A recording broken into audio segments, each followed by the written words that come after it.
आचार्य सुखदेव जी महाराज गंगा किनारे विराजमान हैं और मेरी माता बहन भाई बंधुओं भगवान की बड़ी सुंदर कथा श्रवण करा रहे हैं। बोले परीक्षित, एक सत्राजित नाम का राजा था।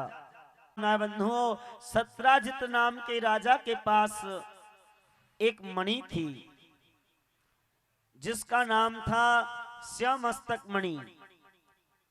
उस मणि की मेरी मैयाओं 24 घंटे में से 20 घंटे रोज पूजा की जाती थी। कितनी? 24 घंटे में से 20 घंटा रोज पूजा की जाती थी। था कि उस मणि से 8 भार सोना रोज निकलता था। कितना सोना? 8 भार का मतलब 8 तोले नहीं, 8 किलो नहीं होता। 8 भार का मतलब होता है 2 कुंटल। कितना? 2 कुंटल सोना वो मणि रोज देती थी महाराज। ऐसी मणि थी। अब तो राजा सत्राजित क्या करता, सारे स्वर्ण को इकट्ठा करता जाता और अपने खजाने को बढ़ा रहा है। ना तो कोई सदुपयोग करता, ना अच्छे कार्यों में लगाता, केवल अपने खजाने को बढ़ाता जा रहा है। बोले अब 1 पीढ़ी का हो गया, अब 2 पीढ़ी का हो गया, अब 7 पीढ़ी का हो गया। अपने खजाने को बढ़ाता ही जा रहा है, पीढ़ियों की चिंता करता जा रहा है। एक बार सत्राजित भगवान की सभा में आया। भगवान की सभा में सत्राजित आया तो मेरी मैयाओं सत्राजित से भगवान ने पूछा। बड़े बड़े राजा महाराजा सब बैठे हैं भरी सभा में। सत्राजित से भगवान ने पूछा, अरे सत्राजित, तुम घर में कितने आदमी हो, कितने सदस्य हो? सत्राजित बोले हे द्वारकाधीश, एक मैं हूं, एक मेरा भाई है, एक मेरी पत्नी है और एक मेरी पुत्री है। कुल मिला करके 3.5 हो। हाँ। कितने हो? 4 भी नहीं हो। हाँ। बोले जी प्रभु। अरे भले आदमी, हमने सुना है तुम्हारे पास स्वर्ण देने वाली मणि है। इतने स्वर्ण का तुम क्या करते हो? 8 भार सोना रोज तुम्हारे यहां पैदा होता है, इतने स्वर्ण का करते क्या हो? सत्राजित ने कहा, ऐसा है प्रभु, मैं अपने खजाने को बढ़ाता जा रहा हूं। अब तक मैंने 7 पीढ़ियों का इकट्ठा कर लिया। हाँ। भगवान बोले भले आदमी, आज से कल का पता है? जी मैया जी, अभी कथा सुना रहे हैं। आज मेरी माता बहन बंधुओं,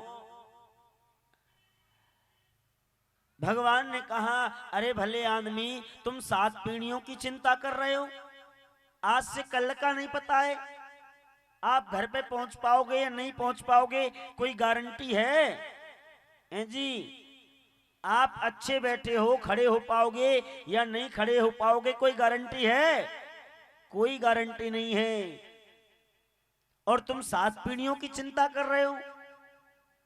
ऐसा करिए, इस मणि को आप हमारे खजाने में जमा कराओ और सत्राजित, इससे जितना भी स्वर्ण उत्पन्न होगा उससे गरीब लोगों की, असहाय लोगों की, जो कमा नहीं सकते, जो लाचार हैं, उनकी मदद की जाएगी, उनकी सहायता की जाएगी। मेरी मैयाओं, भगवान ने अपने लिए नहीं मांगी। और ये बात भी सत्य समझ लेना, भगवान अपने लिए कभी कुछ नहीं करते हैं। भगवान अपने लिए नहीं करते, भगवान तो भगवान के भक्तों के लिए करते हैं, भक्तों के लिए करते हैं मेरे माता बहन भाई बंधु। और भगवान ने जो मणि मांगी है जन कल्याण के लिए, जो असहाय लोग हैं, जो लाचार हैं, उनकी सहायता के लिए भगवान ने मांगी मेरी माता बहन बंधुओं, जन कल्याण के लिए। और ध्यान रखना मेरी माता बहन बंधुओं, आज सत्राजित ने भगवान को मना कर दिया कि हे प्रभु, हे द्वारकाधीश कृष्ण, मैं इस मणि को आपको नहीं दे सकता। भगवान ने कहा ठीक है भैया, आपकी चीज है, हाँ आप दें तो ठीक, ना दें। सत्राजित अपने गले में मणि को धारण करके मेरी मैया अपने महल में प्रवेश कर गया। महल में पहुंचते ही मणि को आचार्य सुखदेव जी महाराज कहते हैं, परीक्षित, हे परीक्षित, आज सत्राजित ने उस मणि को आज अपने गले से उतार करके रख दिया। थोड़ी देर बाद क्या हुआ, सत्राजित का भाई था जिसका नाम था प्रसेन, चमकती हुई मणि देखी, आज अपने गले में धारण कर ली और शिकार खेलने के लिए जंगल में चला गया। आज प्रसेन गया था शिकार खेलने के लिए, लेकिन किसी सिंह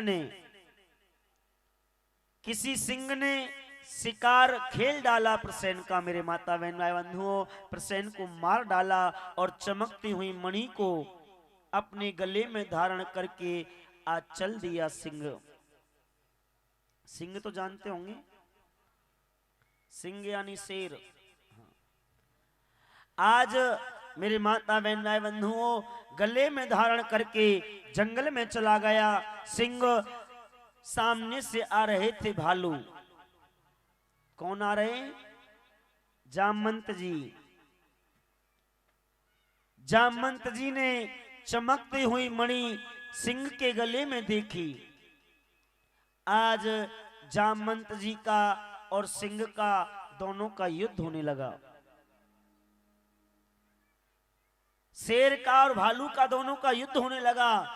तो मेरी मैयाओ, जामवंत जी ने युद्ध करते करते सिंह के ऊपर ऐसा प्रहार किया, ऐसा प्रहार किया, सिंह को मार डाला है, सिंह को मार डाला। और चमकती हुई मणि को अपने गले में धारण करके आज अपनी गुफा में प्रवेश कर गया। जामवंत ने अपने पिता के गले में, जामवंती ने मणि देखी, चमकीली मणि देखी। आज उस मणि को पिताजी के गले से ले लिया और आज गेंद समझ करके खेल रही है। इधर जब प्रसेन 2-4 दिन लौट करके नहीं आया तो सत्राजित ने अपनी पत्नी से कहा कि देवी, मुझे थोड़ा सा शक हो रहा है द्वारकाधीश के ऊपर। कई दिन पहले की बात है, द्वारकाधीश उस मणि को मांग रहे थे। शायद ऐसा तो नहीं कि मणि हत्याने के लिए द्वारकाधीश ने मेरे भाई को मरवा दिया हो। पक्का नहीं मालूम है देवी, लेकिन मुझे शक हो रहा है, तुम किसी से कहना मत। हाँ। आज उसकी पत्नी ने क्या किया, पड़ोसिन से बोल दिया, कहीं हमारे देवर को मरवा तो नहीं दिया द्वारकाधीश ने, मणि हत्या ली है। आज दूसरी पड़ोसिन ने दूसरी से बात की। आज पूरी द्वारका में ढिंडोरा पिट गया। पूरी द्वारका में ढिंडोरा पिट गया कि द्वारकाधीश श्री कृष्ण ने प्रसेन को मरवा दिया है और स्वर्ण देने वाली मणि को हत्या लिया है, मणि को हत्या लिया है। आज ये बात भगवान के कानों तक पहुंच गई। आज मेरी मैयाओ, भगवान को कलंकित कर दिया है। भगवान श्री कृष्ण अपने गुरुदेव के सामने रोने लगे कि हे गुरुदेव, मैं तो जानता भी नहीं हूं प्रसेन को, और अफवाह उड़ रही है कि मैंने मरवा दिया, मैंने मणि हत्या ली। आज ये मुझे कलंक क्यों लगा? मेरी मैयाओं, अगर काजल से भी कोई काली चीज है तो उसका नाम है कलंक। काजल से भी काली चीज है तो उसका नाम व्यर्थ का कलंक। भगवान कभी किसी को कलंकित ना होने देवे, कभी किसी को कलंकित नहीं होने देवे, यही भगवान से प्रार्थना। मेरी मैयाओं, आप भगवान से प्रार्थना करिए कि हे भगवान, इतनी कृपा करना, इतनी कृपा करना कि कोई व्यर्थ का कलंक हमारे चरित्र पर ना लग जाए, हमारे चरित्र पर ना लग जाए। आज भगवान ने कहा, गुरुदेव मैं इस कलंक को अपने चरित्र पर नहीं लगने दूंगा। आज भगवान 10-20 लोगों को साथ में ले जाकर के प्रसेन की खोज की है। मेरी मैया, आज जंगल में भगवान ने क्या देखा? प्रसेन मरा पड़ा हुआ है। प्रसेन मरा पड़ा हुआ है। भगवान ने चारों तरफ नजर डाल करके देखी तो मेरी मैयाओं, प्रसेन के चारों तरफ कुछ दिखाई नहीं दिया, कुछ दिखाई नहीं दिया, लेकिन किसी सिंह के पैरों के निशान जरूर दिखाई दे रहे हैं।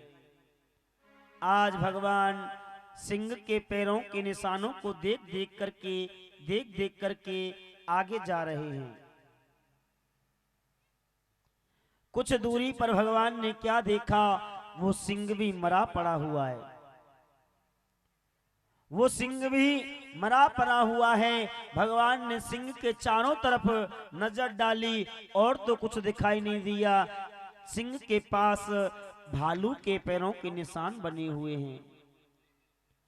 आज भगवान भालू के पैरों के निशानों को देख देख करके आगे जा रहे हैं।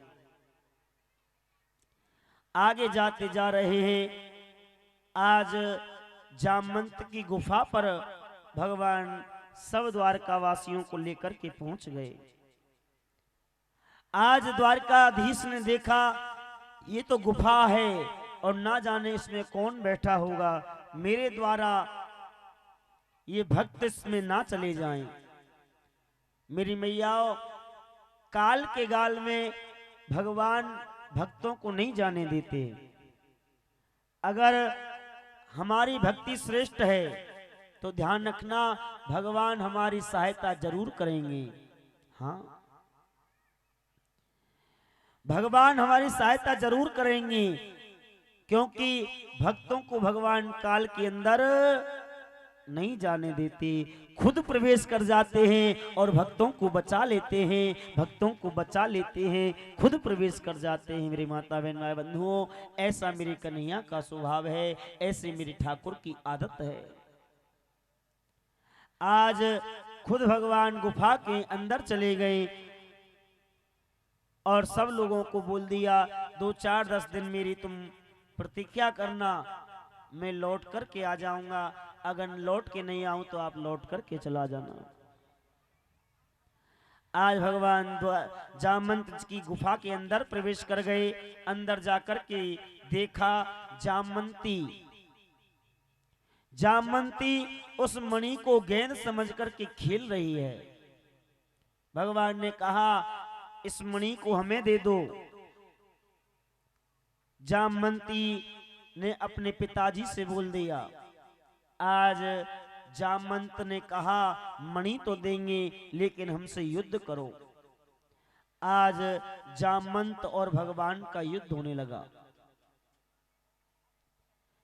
आज भगवान ने जामवंत जी से युद्ध करते करते करते करते आज जामवंत जी की नस नस ढीली कर दी है। मेरी माता बहन भाई बंधुओं, नस नस को ढीला कर दिया है।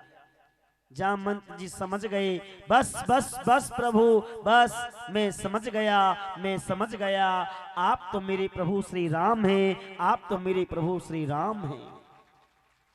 मैं आपको पहचान गया।